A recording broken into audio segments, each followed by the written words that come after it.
Hello everyone, Santia here with more Astral Collision making of it, and the first thing that I want to talk about of the things that I've been doing will become quite evident when I go over to this view.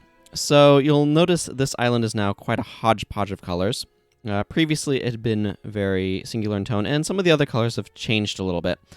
So what's happened is that if I zoom in, you'll notice that the numbers are now significantly larger. These guys are now also in kind of a bit of a range. And so what's happened is I have thought some about how I'm implementing the music. So there's the main controller right here. This is basically when you're in the world map and you're walking around, this will continuously be going. It's a parallel type trigger. Parallel triggers basically are just run in the background, like every frame or whatever. They're run through. And what this does is it goes through and says, okay, where's the player? Where's the player on the world map? And then it uses that information to determine, hey, have we gone to a new area? And if so, what music should we be playing for the background? Now, I'm going to do a little bit of tweaks to this later to add support for nighttime, but currently what happens is I grab the player region, but what I'm doing here is I'm doing a little bit of math. There's a comment up here that explains it, but simply instead of... So I had initially set this up to be if the world map audioscape is 1, if it's 2, if it's 3, and audioscape is just identifying what region the player's in. So that way I'm not trying to start the music up every single frame. That's a terrible idea. So I store the current audioscape, and then as the player's walking around, I check where are they. And if the place that they're currently in, which is stored in the temp variable, if that is different from the audioscape, then I update the audioscape with the temp variable and do whatever action is required. So initially I was doing this off of the set of numbers when I'd first filled these out of the 1 to 14 for each world region and then the 20. And I decided, okay, I want to be able to have a bit more variety in my enemy placement, some of that sort of stuff. It's something that I always knew that I was going to do. So I decided, okay, I'm going to give each of these a region of 10 slots, or 10 IDs that it gets to use. Just multiplied all of the values by 10, as the, William Tell Overture goes crazy. And so what I'm doing for that is I'm taking the player region value that I get, dividing it by 10, but taking the floor. The floor is basically like ignoring all of the fractional element. For anybody who is not mathematically familiar with that term, the floor is... It's like when you're doing a division problem, if you have a fraction, it's like ignoring the remainder. You can kind of think of it that way. That's how I'm using it right here, is to ignore the remainder. So this means that each one will have a range from, for example, 10 through 19 will all return 1 from this math here. So each of them has a pretty hefty range that they'll be given. And I will slowly but surely be working through these and filling them in with song choices. So if I pause this for a moment, I can open this up. This is what plays in the sort of main area here in Kendra.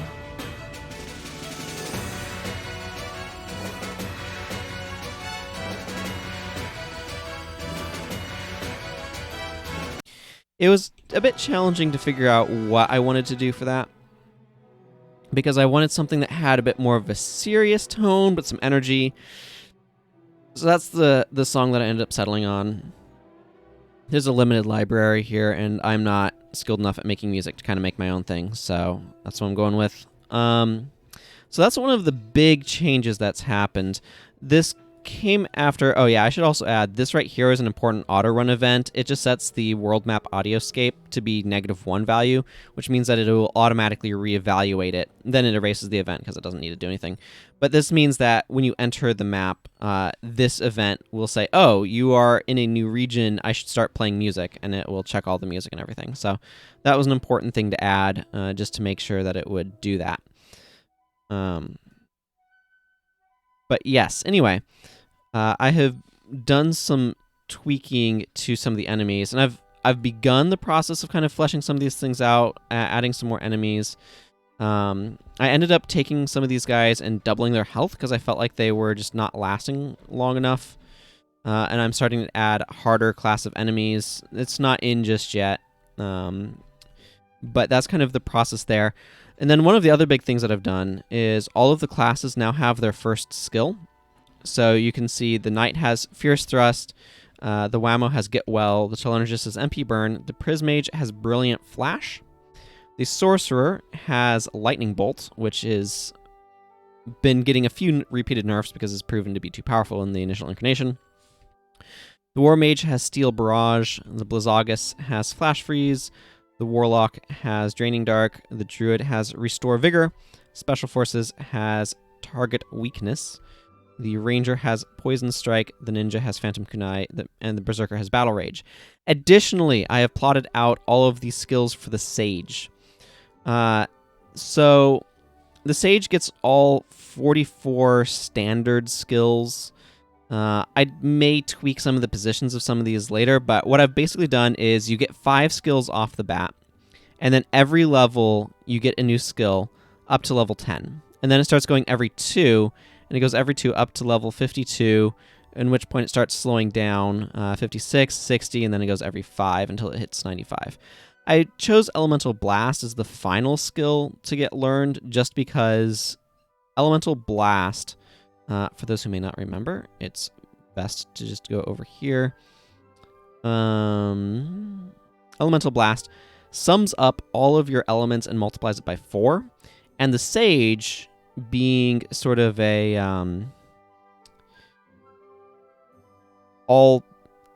jack of all trades, master of none, has even values for all of them. So if I go up to 99 in each of these, you'll see that they're 150. So Elemental Blast is going to actually add up all of those to get like 2,400 damage off of it. So it's just, I felt probably was going to be one of the more powerful skills that the Sage could use. The Sage overall is very middle of the road, gets access to a lot of stuff, but doesn't have anything specifically unique about it per se. Its unique property is being able to use everything. So that's some of what's been going on. I'm going to go ahead and go over some of these individual skills. I've gotten a few other ones filled out as well. So Fierce Thrust is specifically a thrusting attack you can use with swords and spears that always does piercing damage, which is particularly useful because swords often deal slashing damage, so being able to use piercing damage can be useful. I themed it off of Final Thrust, the sword skill in Guild Wars 1, in that it does double damage to foes that are below 50% HP. The way that works is I first calculate the damage value. I also add strength times 2 plus dex over 2. So there's a little bit of additional bonus damage being added on here. That's weighted towards strength. And then if the target's HP rate, which is just a percentage of HP, basically, is less than half, then the damage is doubled. That's how that works. And then I added Interception. This heals you for a bit, and then gives you... Oh, it's supposed to give you a state. Let me make sure it does that. It adds this Intercepting state. All Intercepting does is puts the substitute flag on you. So if I go to states... Intercepting is just 1 turn substitute flag. I wanted this early because the Knight's supposed to be kind of a damage absorbing class. It already has a higher target rate, so it's going to be targeted more often, but I wanted it to specifically be able to kind of play a defensive role. And it does get Guardian later, which is a general skill for doing this, which gives you substitute and guard, so it's stronger in many regards. Although it can be removed by damage. Intercepting is just a 1 turn option. So I wanted to provide this, and it may need to get tweaked in costs and stuff like that. But I wanted to provide this as an option that you could use as the Knight, because that's kind of the Knight's job, is to kind of absorb damage. And then there's Get Well. Now, the Whammo is a TP-based spellcaster. So this is a life spell. Wind plus Earth is life. And it's kind of based on the idea of, like, the biblical story of Adam and Eve, where Adam is created from dust, and then the breath of life is breathed into him. So life is made of earth and wind. Anyway, it's that. and it heals an ally. That's what it does. Yeah. MP Burn is a spell that drains the enemy's MP by 1/10 of your maximum MP, or the amount of MP they have left, whichever is less. If they don't have enough MP for that total amount, then it's less that's lost. They lose that MP and take damage equal to the fire times MP. I feel like I've gone through some of these, but I don't remember which one, so we're just going through all of them. Then there's Brilliant Flash, which is a light spell. Excuse me, saying the water here. The idea is fire projected through water, functioning as a lens. And then it's a damage spell that can do some blind. I wanted a lot of these first tier spells for combined types to be very simple. And so that's kind of what's going on here. The Blue Danube. Then there's Lightning Bolt, which this one can critical hit. So wind plus fire is lightning damage.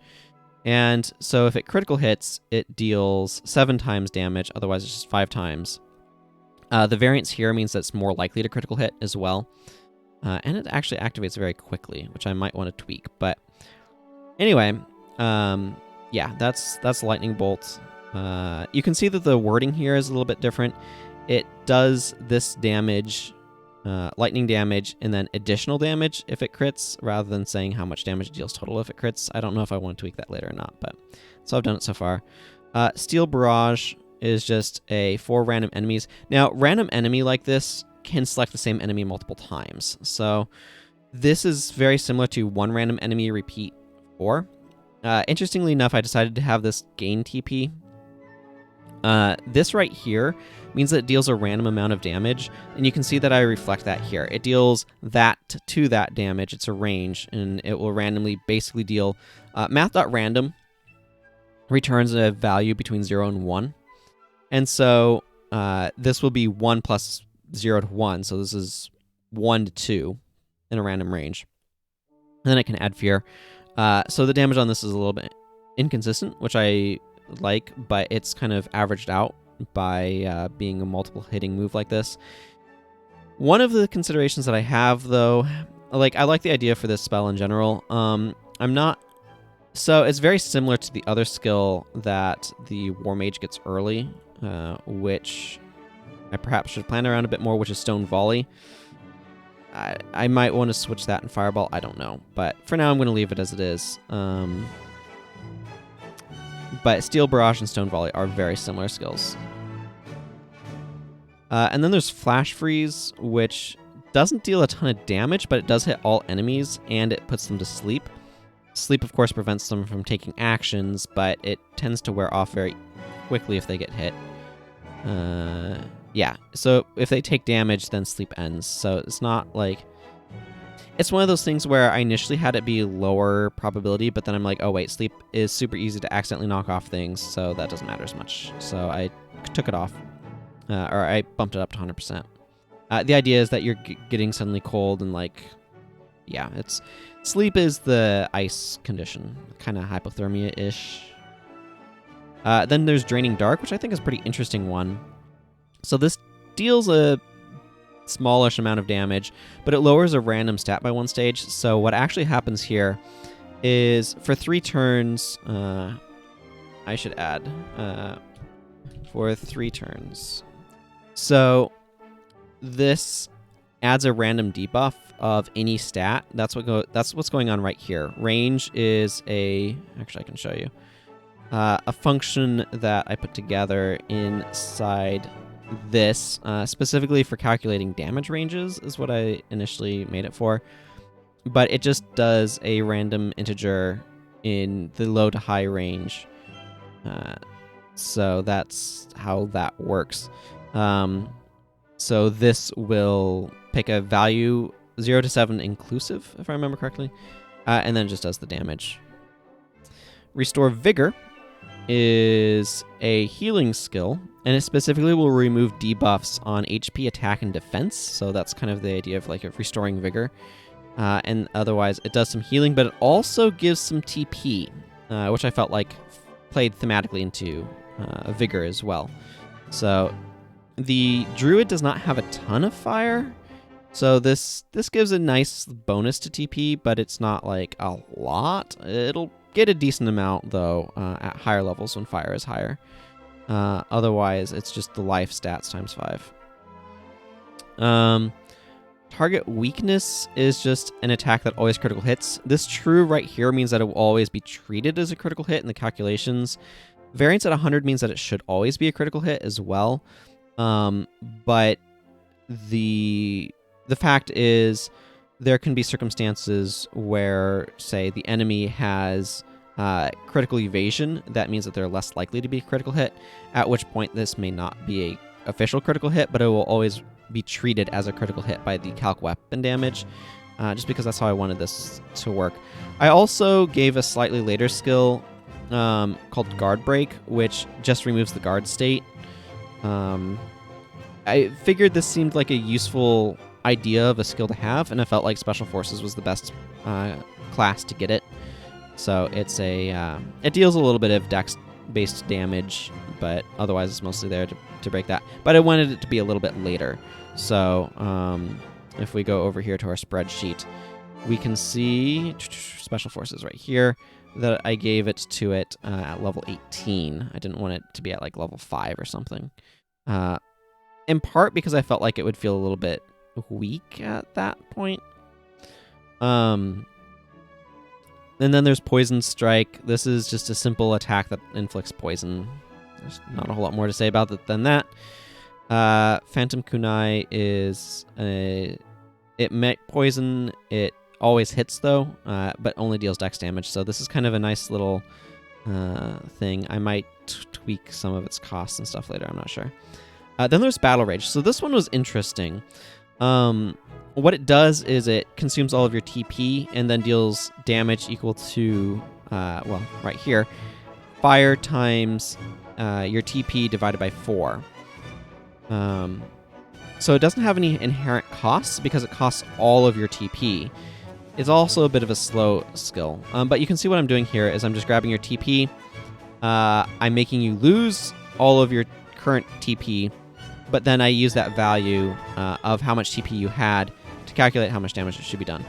Now, when I initially tried to do this skill, what I wanted to do was an AoE skill that hit all enemies. But what I discovered in the process of doing that is this line of code is called for each enemy. So it would deal full damage, and this was before I had to divide by 4, but that number quickly got ridiculous. It still gets very strong with the divide by 4, but without it, it was like, oh yeah, I'm just casually like 50 TP and doing like a couple thousand damage. It's like, no, you shouldn't be doing that at this level. But what would happen is it would drain all of its TP on the first enemy and have no more TP for any of the other enemies, so it just do 0 damage to all of them, which was clearly not the behavior I wanted. So I made it a single target skill, and it's probably better to have it be that way, but I liked that implementation. So anyway, those are all of the skills that I've made that are unique skills so far. I'm going to be slowly filling those out over time. I also made a specific skill for an enemy. This is a monster attack that it inflicts poison and paralysis. This is going to be used by that one snake that I showed earlier. And if it critical hit, so it's basically dex times 4, but if you critical hit, it's dex times 5 instead for the damage it deals. Let's see. I have begun plotting out where enemy groups show up as well. Like I've decided that the devil hens show up only in the plains areas. Trying to think. I feel like that's a lot of what's been going on in some of the stuff with the world map. I'm definitely thinking through how I want to do things. Like, so right now, 10s do not have any enemy encounters on those. So they're on the path. And then I go back into here. So some of these other ones will have some of these other encounters, and I want to build up more encounters. One of the things that I'm wanting to do is be very intentional about what types of enemies show up in areas. So if I go back into the enemies creator right here, there's a lot of different enemies. Now these guys right here are probably going to be used for adventurer guild members that you may combat later. That's my thought anyway. So I guess I should go into some of the narrative here. If I go to world information, I've determined that this guy right here, the Kendra dude, is the leader of the Adventurers Guild, and he wanted to expand his client pool and all that sort of stuff. And so they actually want to stop you from killing off all of the monsters because they want like the spawners of monsters to continue because that's their business model. And so I'm thinking that later in the game, you're like early on, you'll probably encounter these guys adventuring about, and I'll need to figure out how I'm doing some of that stuff. But you'll probably encounter them adventuring out. Let's see, how many do I have here? 1, 2, 3, 4, 5, 6, 7, 8, 9, 10, 11, 12, 13, 14, 15. Well, that's an awkward number. But anyway, actually, I could run one of them as the leader, and then the others... I'm thinking out loud now. But the others as just adventure parties. So I could have 3 adventure parties of 4, and then one of them is a leader of... yeah. Wait, 15? Oh, no, that doesn't quite work. Oh, well, I'll figure that out later. Anyway, the idea is that the adventurers will probably fight you later on as you're deemed kind of a threat to their business model. That's my plan. But for various areas, like, there's a lot of different types of enemy sprites in this. Like, there's these angels, there's these very humanoid, like, humans, but then there's these kind of monsters like bats and behemoths. So you can see that there's quite a variety in the sort of enemy designs. And I want to be very intentional about what sort of enemies show up where. Because, like, there's this more, whatever you want to call this fire spirit thing. It looks to me like a flaming skull, kinda. Or, like, there's this gargoyle thing, but then there's also this. So, like, I'm just going to scroll through these here. But what I've basically decided is I want to be very intentional about what types of enemies show up where. So, here's an example. This is an ogre, right? And this is, in my mind, a semi-intelligent enemy. It's wearing clothing, it has a club, it has jewelry. It's not, like, it's probably a dumb brute, but it's not a bestial creature. Neither is the Minotaur, again. It has clothing, it has weapons that it's using. The mage is, like, literally a person. The Lamia has weapons and has some garmenty thing, has some sort of waistcloth. Orc, similarly, is wielding a weapon. But this plant's not really wielding a weapon. It's just an angry plant. Same with, like, the rat, for example. So there's different types of enemies, enemy sprites that are here that just have different flavors, different flares to them. And so I'm wanting to be very intentional. Like, this does not fit in Kendra, for example, because it has all this text stuff on it. And, like, a lot of these don't fit in Kendra at all. Because Kendra is monsters. It's just monsters. Wild beasts. That is what Kendra is about. So I want to be very intentional. So that's why I'm, like, using snake, for example. I might use slime. But I wouldn't use a soldier. I'd use a spider, but not a succubus. Or a swordsman. Or a vampire. Or water spirit. Because I don't want, like, spirity things or elementally things. I don't want werewolves. I don't want will-o-wisps. Like, a lot of these I don't want in Kendra. I want it to be things like slimes and snakes, and spiders, and back up here, like bats. The behemoth probably will show up, although it's clearly deserty, so maybe in the southern reaches down here. The Cerberus may show up, but it's got some of this going on here. That makes me a little hesitant. But, like, the Chimera probably will show up. The Cockatrice definitely has. The dragon could. I can see that showing up there. But, like, the fairy, no. The fire spirit, no. The gargoyle, no. The Gruda, yeah. The gazer, yeah. So I'm being very intentional about, okay, what sort of enemies show up in which area. And Kendra is going to be very much so, like, these are wild monsters. They are not, you know, they're not monsters in the gothic sense. They're not, they don't have intelligence, right? They're just wild beasts. That's the idea of what Kendra monsters are going to be. And so I'm having to be very intentional about, okay, what am I putting in this area? And then what am I going to be putting in other areas? Because I want to have each area's enemies convey a sense of what is this place like? And I want to be very considerate that way, if that makes sense. So that's kind of what's been going on with some of that planning and of all of that. So let's see. Did I talk about items last time? I added a healing potion and an Omnicure root to cure stuff. I think I went over that though in the. It's been a while since I recorded that. This is what I'm saying. I think that covers a lot of what's been going on. I definitely did a lot of math, by the way, here to kind of plot out how I was distributing the skills to the sage. And it didn't end up quite 100% how I was initially thinking it would, but I like where it ended up. I have done some tweaks. One of the big ones is to regenerate MP. I think I had done this last week, or I made water divided by 10 instead of divided by 5 because I wanted MP regen to be a bit less. But I did add a base 1 regen to that, so you're always regenerating at least 1. Playtesting showed that if you're regenning 0 at base level, like, I'm okay with stuff making you lose degen, or lose regeneration on this, right? But if it's 0, then it feels a little too low. So trying to find the right balance with some of that. I guess I could show a little bit of where things are at right now. Yes, save changes. There's no actual changes.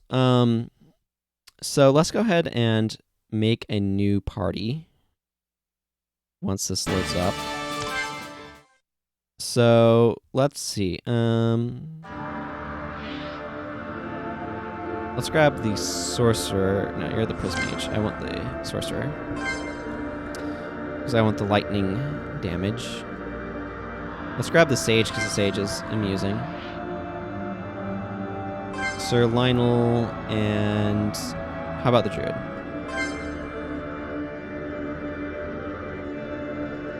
Okay. Then we go out into just the world spawn. The music that I chose played. If I go in here, it changes to the Village of Caledon music choice, which I may use for a lot of the smaller villages in Kendra. Obviously, I still need to fill out this place quite a bit, but I've been having other priorities. So, and then this music starts playing again, which is what the one thing that resets the world area does. Now, I shouldn't encounter any enemies while walking along these roads, and you can see it's just going through the day-night cycle, and I'm not fighting anything. I probably would have by now, ordinarily. But if I come over here into this forest, I will fight something. Apparently this group does have a devil hen in it, and I want to adjust it. One of the things that you got to see here is that a bat just showed up, which is something that happens. I know I'm hard to hear over the music, but the bats only show up at night.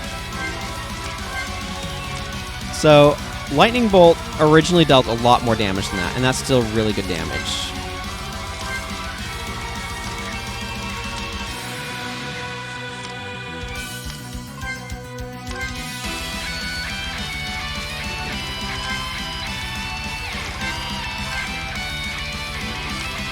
So one of the things that you'll notice is that Sophia deals less damage with Stone Volley than Hannah does, because Hannah has better stats, has better Earth Magic, because she specializes in it.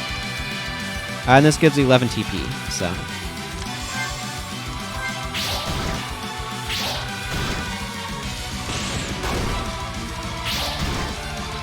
Oh, Sir Lionel's poisoned.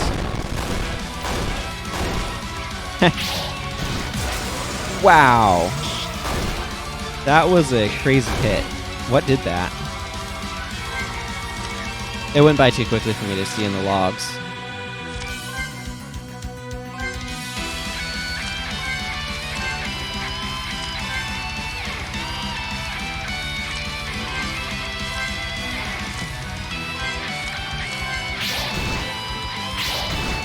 Good. Sir Lionel's absorbing damage like he's supposed to. Took out the buzzkill.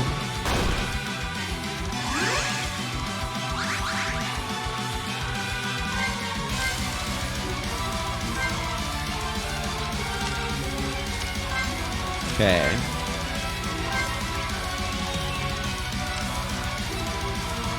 Well, let's have him go after that.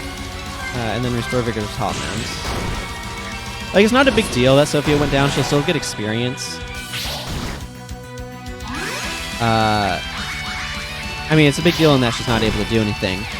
But, so normally... Let me actually mention this after the fight. Oh. Ah, his MP's low. Good.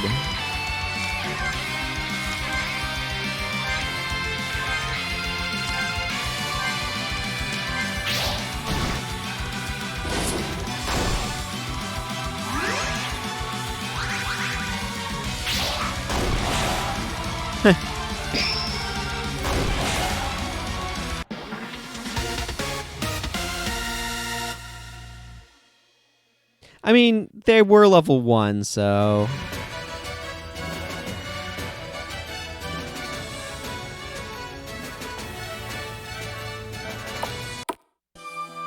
Okay, anyway, one of the things RPG Maker does, I'll go ahead and save this to a new slot. Yeah.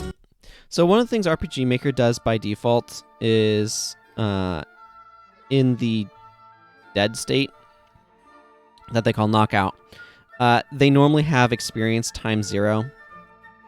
I removed that because I want everybody to maintain experience point gaining evenly and all that sort of stuff. So that's a little bit of a change that I did to sort of the default way that it works. Now, obviously, one of those enemies hit me super hard, and I'm still tweaking some of the encounter locations and stuff for, like, I want to make sure that the Devil Hen group... it's this one right here. See, that has a Devil Hen in it. I wish I could resize this window to be wider, but... And I didn't see that, so this should only be showing up in 11s. It shouldn't be showing up in 12s. Because I don't want Devil Hens showing up where in the forest. So, but the giant bat, buzzkill times 2, like that was too small for me to be able to see all of it. So...